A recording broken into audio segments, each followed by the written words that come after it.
Aujourd'hui, nous allons parler des êtres de lumière, des enfants lumière et des êtres éveillés. Vous allez comprendre la différence qu'il y a entre tout ça. Beaucoup de gens me demandent, mais coach Brian, est-ce que tu es un être éveillé ou un être de lumière? Je vais vous dire qui je suis dans cette vidéo. Ce que je peux déjà vous dire, c'est que toutes les personnes qui viennent vous dire qu'elles sont des êtres de lumière vous mentent. Vous savez pourquoi? Parce qu'un être de lumière ne dira jamais qu'il est un être de lumière. Et je vais vous dire pourquoi. C'est impossible qu'ils le disent. Alors, il y a trois catégories d'êtres. Après, on passe à d'autres catégories. Mais là, je vous parle des êtres. Il y a d'abord des êtres humains. Les êtres humains, c'est toi et moi. C'est-à-dire des êtres qui sont composés de corps, d'âme et d'esprit. Les trois là, c'est ça qu'on appelle être humain. Nous sommes venus sur la Terre, qui est une planète, pour faire l'expérience physique de qui nous sommes. Parce que nous sommes esprit et âme et corps. L'expérience métaphysique, on l'a déjà faite, on la connaît. Mais nous sommes venus expérimenter l'expérience physique. C'est pour ça que nous sommes sur la Terre. Et c'est pour ça que vous allez remarquer que nous faisons des expériences physiques. Par exemple, on se sent bien quand on a une belle maison, c'est matériel, c'est physique. Quand on a une épouse, un époux, des enfants, c'est physique. Quand on gagne bien sa vie, on a un beau travail, on vit dans un beau quartier, tout ça c'est physique. Même les personnes qui vous disent, moi je n'aime pas le matériel, je vis dans la forêt, je vis dans les montagnes, je vis au bord de l'eau, tout ça c'est physique. Les arbres, le soleil, tout ce que tu vois c'est physique. Tout ce que tu ressens quand tu vois quelque chose c'est physique. C'est ça que nous sommes venus faire ici. C'est pour ça que vous êtes content quand vous réussissez physiquement quelque chose.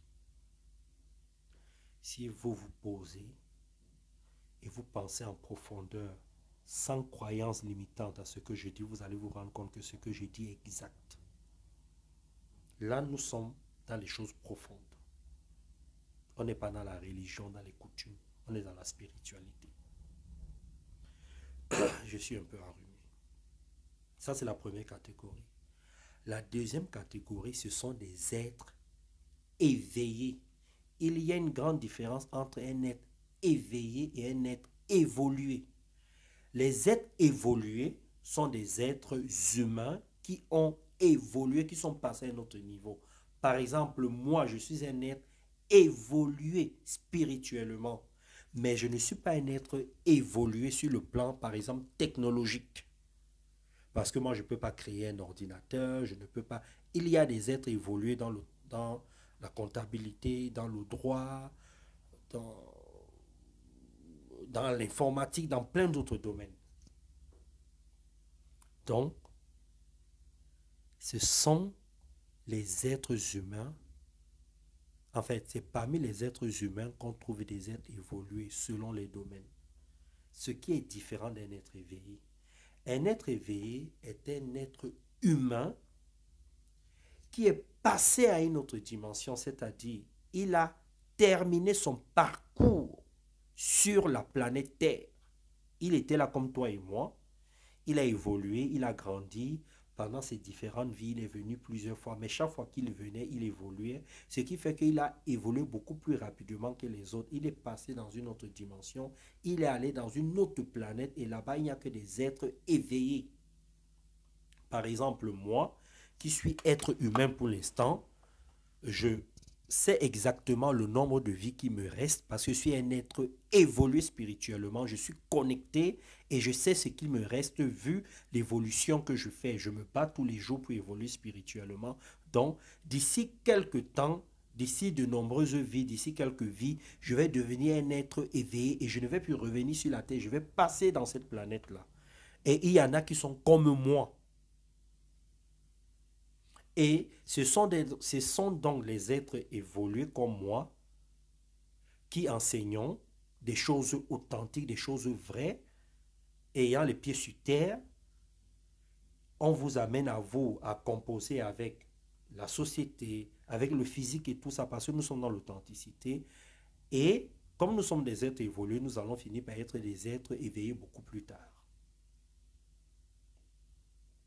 C'est comme ça que ça marche. Et donc, les êtres éveillés, qu'est-ce qu'ils font? C'est que quand ils sont passés dans l'autre dimension, il arrive que parmi les êtres éveillés, là, il y en a qui se disent, bon, il faut que je vienne donner un coup de pouce, un coup de main aux personnes qui sont encore sur la Terre, c'est-à-dire aux êtres humains, parce que il y a un retard dans tel domaine, ça n'évolue pas très très vite. C'est pour ça que vous allez voir que sur le plan technologique, il y a des gens qui avancent, sur le plan spirituel, il y a des gens qui avancent, parce que ces êtres évolués là reviennent.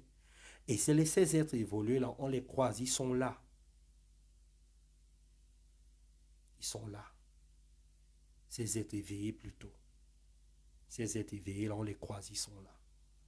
Quand tu es spirituel, tu reconnais un être éveillé. Et tu reconnais aussi un être évolué qui est parmi nous. Tu reconnais cela. Maintenant, c'est quoi un être de lumière? Un être de lumière est un être qui fait partie d'une autre catégorie. C'est à l'école de spiritualité que j'explique ça. En fait, vous savez que pendant des siècles, il y a eu des débats sur les planètes. Il y a des gens qui sont allés en prison pour ça. L'Église, l'État a condamné les gens. C'était très très rude. Si vous lisez l'histoire de notre humanité, vous savez que ça s'est passé comme ça. Alors, les êtres de lumière n'ont pas la même, c'est-à-dire, c'est une autre catégorie d'êtres. Ce sont des personnes qui vivent dans une dimension, dans une planète où il n'y a pas de physique. Là-bas, il n'y a que des expériences grandioses. Il y a simplement l'expérience de la lumière. L'expérience, en fait, c'est d'autres formes d'expérience qui n'ont rien à voir avec des expériences physiques. Alors, dans cette planète-là, il y a aussi des catégories d'êtres de lumière. Il y a ceux qui sont plus avancés que d'autres, plus évolués que d'autres. Alors, ce sont ces êtres de lumière-là qui, de temps en temps, il y en a aussi, mais c'est rare qu'ils viennent quand même sur la Terre. Mais ça peut arriver qu'il y ait une ou deux personnes là-bas, je ne vais pas dire personnes, qu'il y ait deux ou trois êtres qui se disent, bon, on va venir aider les êtres évolués pour que les êtres évolués progressent beaucoup plus rapidement, pour qu'ils passent à un autre niveau pour devenir des êtres éveillés. Mais ils ne vont pas venir aider tout le monde. Eux, ils viennent aider des êtres évolués. Donc toi, tu oses dire que tu es un être de lumière. Comment tu as fait pour être un être de lumière alors que tu ne fais pas partie de ces catégories? Tu ne vas jamais être un être de lumière, non. Tu seras toujours soit un être humain, un être évolué, un être éveillé. Et là-bas, quand tu arrives dans la planète des êtres éveillés, il y a encore des catégories. Tu ne peux pas être un être de lumière parce que c'est une autre catégorie. Quel toupet de dire que tu es un être de lumière? Ça n'a pas de sens. Vous voyez comment nous sommes en tant qu'êtres humains? Je vous dis qu'on est prêt à tout parfois. C'est pour ça que je vous dis, ayez les pieds sur terre, travaillez sur vous. Parce que les gens vont venir vous dire des choses qui n'existent pas. Comment tu as fait pour être un être de lumière? C'est impossible. Donc les athlètes, travaillez sur vous. Cherchez à grandir, à évoluer rapidement pour passer d'être humain à être évolué. Et vous allez devenir des êtres éveillés. C'est comme ça qu'il faut voir ça. Ok les athlètes, que quelqu'un ne vous mente pas. Comment tu as fait pour être un être de lumière? C'est quoi ce mensonge-là? Qu'est-ce que ça veut dire? Ok les athlètes, l'école de spiritualité ouvre ses portes en janvier. L'école de méditation ouvre ses portes en février. Vous nous contactez si vous voulez des coachings individuels, spirituels, sur le plan personnel et professionnel. Ayez les pieds sur terre, les athlètes de la réussite. Ok? Je vous fais de gros bisous et j'attends vos questions. Bye bye.